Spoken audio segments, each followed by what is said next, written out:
Bueno, vamos a empezar con la primera clase de Higiene y Seguridad en el Trabajo del segundo cuatrimestre 2020. Mi nombre es Erika Fleitas, conmigo van a tener esta clase de introducción, vamos a ver seguridad, vamos a ver higiene, vamos a ver ergonomía, vamos a ver ruido y riesgos eléctricos. Vamos a esta primera clase, vamos a explicar unas cuestiones básicas que nosotros en la cátedra tenemos una metodología a desarrollar, está dentro de un cronograma, en el aula van a encontrar el cronograma, donde se va a explicar las clases teóricas y prácticas, en qué fechas se van a dictar. Hay una clase de simulación en el laboratorio de informática, que los chicos del laboratorio hacen un video con un video interactivo donde hay que responder unas preguntas para tener la asistencia en las clases. Y vamos a tener consultas por medio del aula virtual. A partir de la semana que viene vamos a establecer modos de consulta, si por canal de chat o por videoconferencia, consultas que ustedes pueden realizar del material visto en clase. En esta primera clase, es a modo introductorio, vamos a ver el marco referencial de la materia, y ese marco referencial va a consistir en la legislación vigente respecto a higiene y seguridad en el trabajo. Lo importante es que tengan en cuenta el cronograma. También dentro del aula van a poder encontrar el cuadernillo de trabajos prácticos. Ese cuadernillo se va a ir resolviendo con los temas que vamos a ver en clases. El primer trabajo práctico se va a poder resolver recién a partir de la clase que viene, con el tema que vamos a ver en la clase número 2, pero pueden descargarlo e ir mirándolo. También dentro del cronograma van a encontrar las fechas de los exámenes no tienen recuperatorio. Si ustedes no pueden asistir a alguna fecha de examen, deben comunicarlo previamente y se podrá preestablecer una fecha de examen a esa persona, pero no tiene recuperatorio. Si ustedes no asisten al examen en la fecha acordada, van a tener ausente. Es importante también que lean las pautas de regularidad, porque la cátedra ha adherido al reglamento de promoción sin examen final. Es necesario que lean esas pautas del reglamento y las tengan en claro. La semana que viene, cuando tengamos el canal de consulta, van a poder hacer las consultas referidas al material que vamos a explicar hoy, a las pautas, y también están conformados los grupos. Los trabajos prácticos son en grupos. Fíjense que dentro del aula están designados los integrantes de cada grupo, y cada grupo tiene un foro por donde va a tener que hacer la entrega de cada uno de los trabajos prácticos. Como les dije, y les vuelvo a repetir, recién el primer trabajo práctico lo van a poder hacer a partir de la clase 2, o sea, con los temas que abordemos en la clase 2, van a poder empezar a hacer el primer trabajo práctico. Bueno, vamos a empezar con una introducción y el marco legal. La higiene y seguridad en el trabajo se va a nutrir de legislación, de leyes nacionales, de leyes provinciales, de legislación municipal, también va a tener resoluciones. Nosotros nos vamos a enfocar principalmente en todo lo que sea legislación nacional. ¿Por qué? Porque, digamos, no podemos replicar a nivel provincial qué es lo que pasa, porque ya nacional, la legislación nacional es mucha, no nos alcanza el tiempo para replicarlo, por ejemplo, en la provincia de Buenos Aires, qué es lo que sucede. Entonces vamos a ver el marco legal, pero a nivel nacional. La higiene y seguridad en el trabajo va a establecer procedimientos, técnicas o elementos que van a incidir en el reconocimiento y la evaluación y el control de agentes nocivos, con el fin de ¿qué? De prevenir accidentes y enfermedades profesionales. El objetivo principal de la higiene y seguridad en el trabajo es prevenir daños a la salud de los trabajadores. Cuando hablamos de daños en la salud de los trabajadores, hablamos del completo bienestar del trabajador, tanto físico como mental como social. La Organización Mundial de la Salud, la OMS, considera que salud es el completo bienestar físico, social y mental. Una persona que no puede establecer lazos sociales saludables no es una persona que está sana. Una persona que no tiene una salud mental óptima no es una persona que se considera sana. O sea que cuando hablamos de preservar la salud de los trabajadores, hablamos de preservar toda esta triada, digamos, que decimos lo mental, lo social y lo físico. La legislación nacional base es la Ley 19.587 que se promulgó en el año 72. Esta ley va a sentar las bases de deberes y derechos, tanto del empleador como del trabajador, que tienen que regir para que se cumplimenten las normas de higiene y seguridad en el trabajo. Es imperativa, va a imponer ciertas normas. Después esta ley lo que dice es lo que debo hacer, pero el cómo se debe llevar adelante está dado por decretos que van a reglamentar, o sea, cómo hago esto que me pide de manera imperativa, cómo hago para llevarlo a la práctica.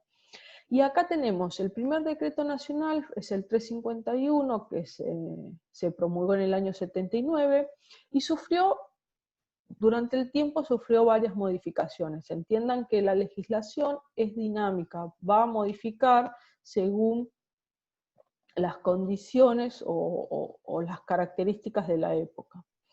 En el año 96 sale un decreto, que es el 1338, que va a modificar este 351, que lo que modifica es aspectos fundamentales al servicio de higiene y seguridad en el trabajo y de medicina laboral. Después, en el 96 se va a promulgar el decreto 911, que va a ampliar a este decreto 351, ¿para qué? Para reglamentar riesgos específicos en la actividad de la construcción.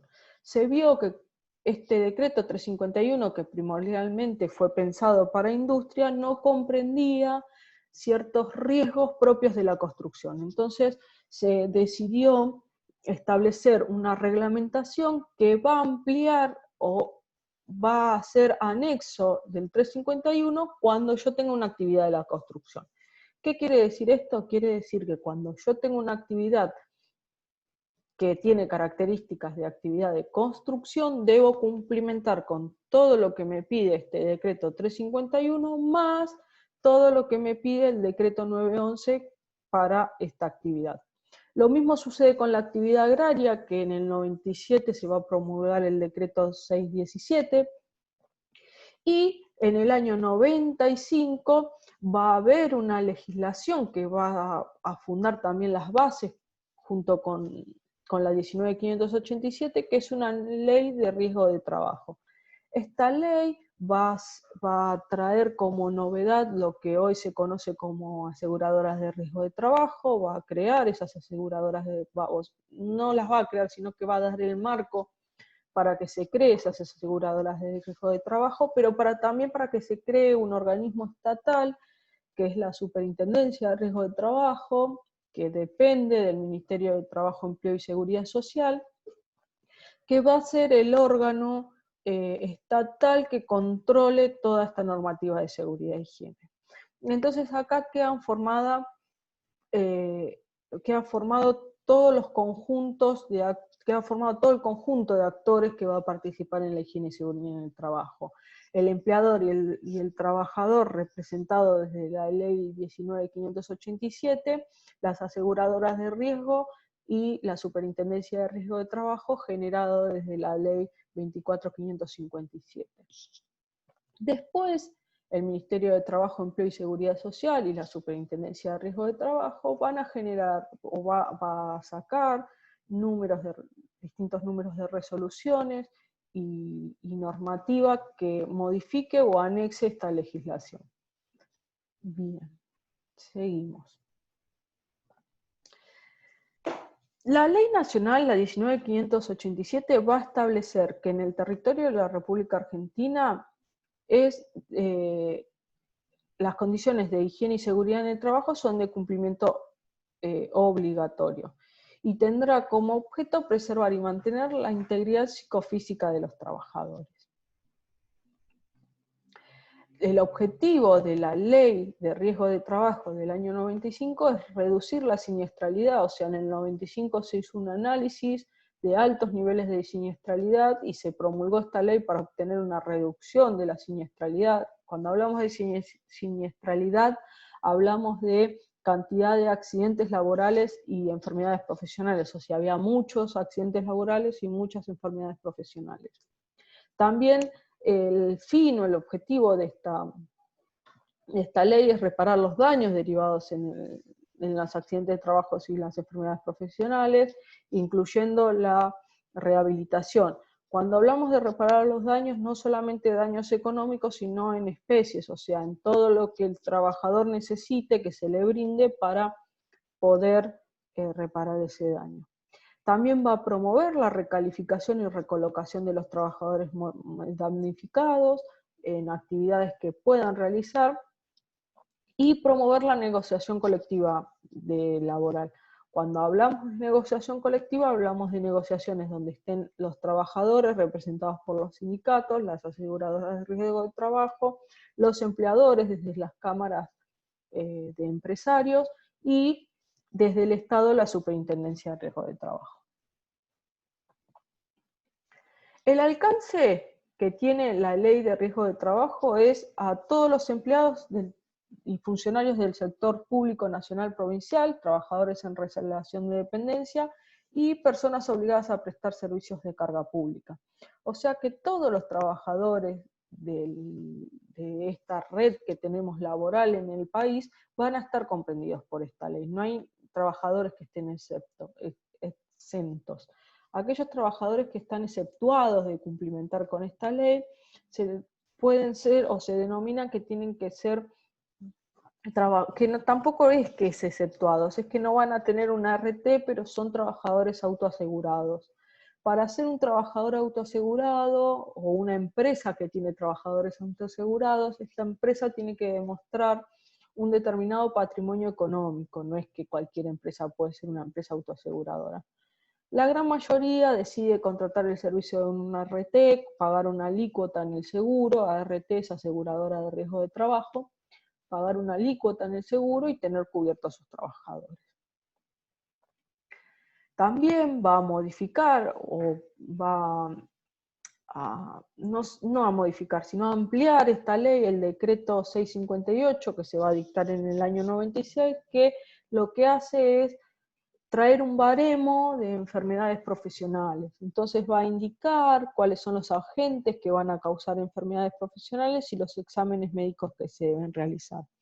Esta parte del listado de enfermedades profesionales y poder acceder y explicar bien qué es una enfermedad profesional lo vamos a ver en la clase de higiene. También en el año 2012 esta ley, la 24.557, va a sufrir una modificación que va a estipular nuevos montos de indemnización para poder tabularlos, o sea, tanto sea de incapacidades o de lesiones o hasta incluso la muerte, va a estipular una nueva forma de calcular los montos indemnizatorios. Bueno, sobre la Superintendencia de Riesgo de Trabajo, va a ser un organismo que va a crear la Ley de Riesgo de Trabajo, como lo dice, y lo dije anteriormente, y su misión es promover la prevención de riesgos, trabajar junto a las administradoras de trabajo local. Cuando hablamos de administradoras de trabajo local, hablamos de ministerios de trabajo, y en distintas provincias tienen nombres de Secretaría de Trabajo, oficinas de trabajo. ¿Por qué? Porque la superintendencia, si bien tiene poder de control, no tiene poder de implementar multas. Sí lo tiene el Ministerio de Trabajo, o sea que por lo general, cuando yo tengo una inspección de la superintendencia, seguramente voy a tener en paralelo o posteriormente una inspección del Ministerio de Trabajo, o inversa. ¿Por qué? Porque la superintendencia puede detectar falencias en el cumplimiento de la ley, pero no puede estipular multas o clausuras. También la superintendencia va a controlar las aseguradoras de riesgo de trabajo, va a capacitar permanentemente a empleadores, a gremios, a universidades y a administradoras de trabajo local, y va a garantizar que se presten las prestaciones médicos asistenciales esenciales cuando un trabajador tenga un accidente o sufra una enfermedad profesional. También es un órgano que pueden acudir los trabajadores cuando no son oídos por el empleador o por su ART. Por ejemplo, se denuncia un accidente a una ART y no tengo las prestaciones, puedo denunciarlo a la superintendencia. Mi empleador no me otorga una aseguradora de riesgo de trabajo, puedo denunciarlo a la superintendencia. El trabajador puede tener un acceso directo a distintos canales de comunicación con la superintendencia y establecer denuncias, incluso denuncias de riesgos específicos que ellos observen en el trabajo. O sea, yo estoy trabajando, observo un riesgo que puede provocar un accidente o una enfermedad profesional, puedo denunciarlo a la Superintendencia de Riesgo de Trabajo. La Superintendencia de Riesgo de Trabajo también va a establecer algunas resoluciones que van a reglamentar ciertos aspectos de la higiene y seguridad en el trabajo. Por ejemplo, en el año 2012 va a establecer un protocolo para la medición de ruido en ambiente laboral. También va a establecer un protocolo para la medición de iluminación en el ambiente laboral. En el año 2011 va a establecer una planilla para la provisión de elementos de protección personal. Todas estas reglamentaciones de uso obligatorio, o sea, que los protocolos y las planillas son las que se deben estar utilizando actualmente cuando o se hace una medición de ruido o de iluminación o se entrega un elemento de protección personal. En el año 2010 va a establecer los exámenes médicos incluidos en el sistema de riesgos, tanto los preocupacionales como los ocupacionales como los posocupacionales. También estableció en el año 2009 un contrato de afiliación tipo entre empleador y aseguradora de riesgo de trabajo.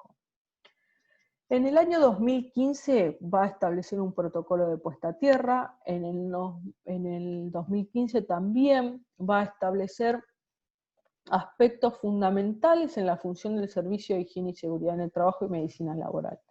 ¿Por qué? Porque el decreto 1338, si bien habla de quiénes pueden brindar el servicio, no habla de las funciones que tiene que tener este servicio, o sea, qué debe desarrollar o qué debe llevar adelante este servicio para ser óptimo. Los establece recién en el 2015. Después hay una resolución también en el año 2015, que es la 886, que va a establecer un protocolo de ergonomía. Continuando con las últimas resoluciones, tenemos la resolución 960, de que va a establecer características fundamentales en la utilización de vehículos y autoelevadores, la 887, que establece un acta digital única para las inspecciones, y la 861, que va a establecer un protocolo para la medición de contaminantes químicos en un ambiente laboral. El Ministerio de Trabajo y Empleo y Seguridad Social, que es el ministerio en el cual depende la superintendencia, en el año 2003 estableció una resolución, la resolución 295, que modificó al decreto 351, que es de aplicación en industria, de higiene y seguridad en el trabajo. Más adelante vamos a ver en qué lo modifica. Y hay que tener en cuenta que, todo este marco legislativo va a establecer deberes y derechos del trabajador, del empleador, de la RT, de la superintendencia. Cada actor que participe en la higiene y seguridad en el trabajo va a tener deberes y derechos. Por ejemplo, algunos deberes y derechos del trabajador: tiene derecho a trabajar en un ambiente sano, tiene derecho a recibir elementos de protección personal, pero tiene el deber de usarlos, tiene el derecho de estar cubiertos por una ART, entre algunos derechos y deberes que vamos a nombrar. Del empleador Por ejemplo, tiene derecho a recibir asistencia y asesoramiento de la ART, a disponer de información sobre las prestaciones médicas y regímenes de alícuotas de la ART, a exigir exámenes médicos periódicos, a exigir asistencia médica y económica de sus trabajadores. También tiene el deber de cumplir con las normas de higiene y seguridad del trabajo, de dar a sus trabajadores los elementos de protección personal y de capacitarlos para su utilización.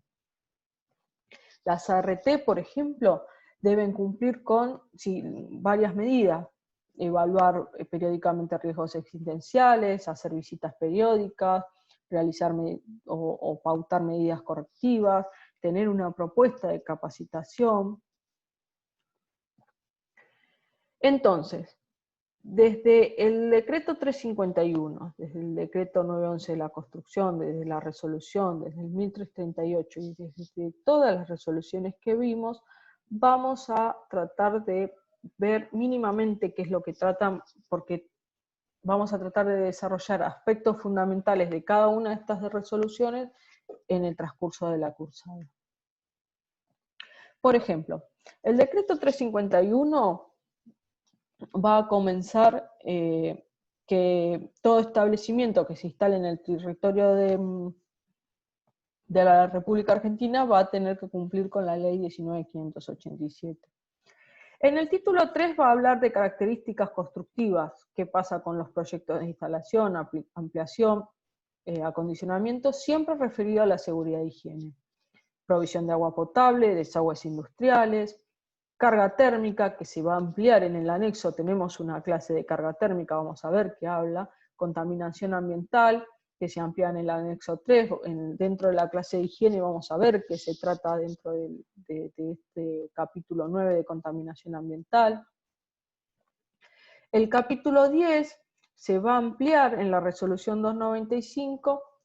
Después tenemos en el capítulo 11 ventilación, 12 iluminación y color, que va a tener un anexo, ruido, el anexo 4, ruidos y vibraciones, va a estar en el capítulo 13 y va a tener un anexo. Lo mismo pasa con instalaciones eléctricas, también comprende aspectos de seguridad e higiene en máquinas y herramientas, aparatos que puedan desarrollar presión interna o aparatos sometidos a presión, también trabajos con riesgos especiales, y el artículo 18, protección contra incendio, que se va a ampliar en un anexo. Vamos a tener una clase de protección contra incendio, vamos a tener una clase de riesgo eléctrico, donde vamos a ver cuestiones fundamentales de instalaciones eléctricas. También dentro de este reglamento vamos a ver que se habla de equipos y elementos de protección personal, de capacitación al personal y de algo de estadística. El 1338, este decreto, dispone la misión y la función que debe tener el servicio, pero solamente habla de la cantidad de horas profesionales y de quiénes pueden prestar servicios. Por ejemplo, según el riesgo, fíjense, las categorías A, B, C, es la forma de clasificar los riesgos, y esos riesgos se clasifican según los capítulos de la legislación que la empresa debe cumplir. Va a establecer la cantidad de horas profesionales dependiendo además de los trabajadores equivalentes. Los trabajadores equivalentes comprende el 100% de los trabajadores que desarrollen actividades de producción, o sea, en planta, y el 50% de los trabajadores administrativos. Por ejemplo, si yo tengo 70 trabajadores en planta y 10 trabajadores administrativos, voy a tener 75 trabajadores equivalentes. ¿Por qué? Porque voy a tomar el 100% de trabajadores en planta de producción y el 50% de los trabajadores administrativos. Entonces, para 75 trabajadores equivalentes, fíjense que si estoy en la clasificación A, en la clasificación A de riesgos, con una hora profesional mensual, tengo cubierto la cantidad de horas profesionales. En la construcción va a variar porque la construcción va a establecer las horas profesionales semanales. O sea que va a establecer una tabla similar, pero las horas que se deben prestar es en semanas, no en mes como esto. Y también el 1338 habla de aquellas actividades que están exceptuadas en el cumplimiento del servicio de seguridad e higiene. La resolución 295, que va a ampliar al decreto 351 y va a modificar en algunos aspectos al decreto 351, introduce como novedad el anexo 1, que es las técnicas sobre ergonomía y levantamiento manual de carga, que lo vamos a ver en la clase de ergonomía. También en el anexo 2 va a hablar sobre radiaciones, va a introducir el estrés térmico, la carga térmica, pero estrés por frío, va a sustituir el anexo 3 en introducciones a sustancias químicas, y en acústica y ruido y vibraciones va a sustituir el anexo 5.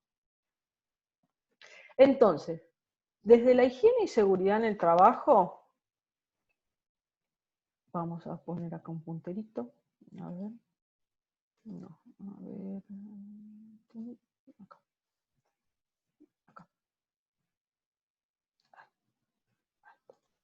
Esperen que ponemos el puntero, ahí está. Desde la higiene y seguridad vamos a tener una legislación que es de aplicación de higiene y seguridad en el trabajo, otra legislación que es de riesgos,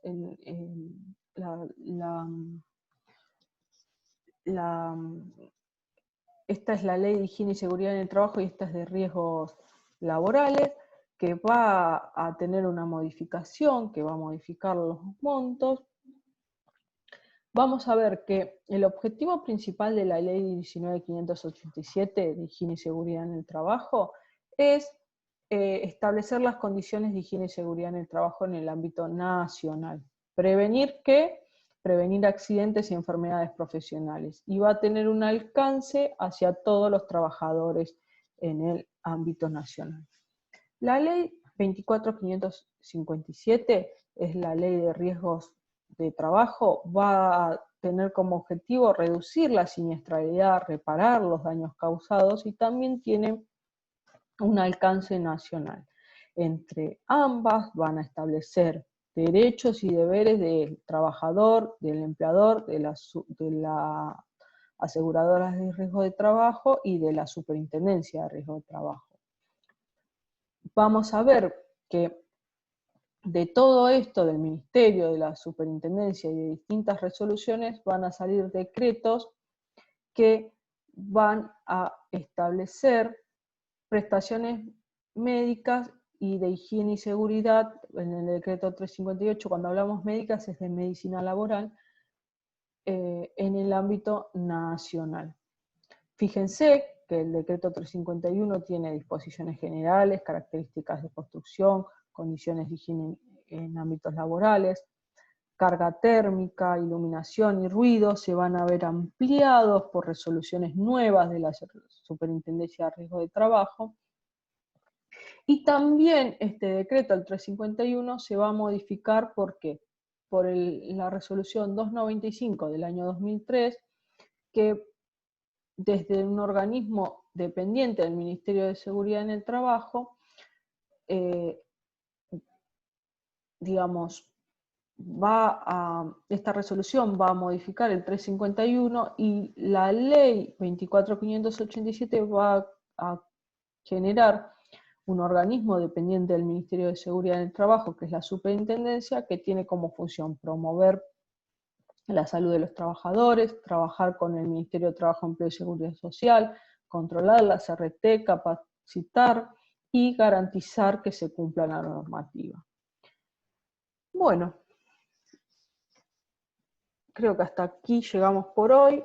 Esta es una clase, introducción. La clase que viene vamos a ver seguridad en el trabajo. Pero bueno, para darle todo un marco legislativo súper resumido, lo vamos a ir ampliando en las distintas clases. No quiero volverlos locos. Hay un material de lectura, si quieren leer lo que más o menos hablamos en este videíto. Hay un material de lectura. Y bueno, nos vemos la clase que viene. Hasta luego.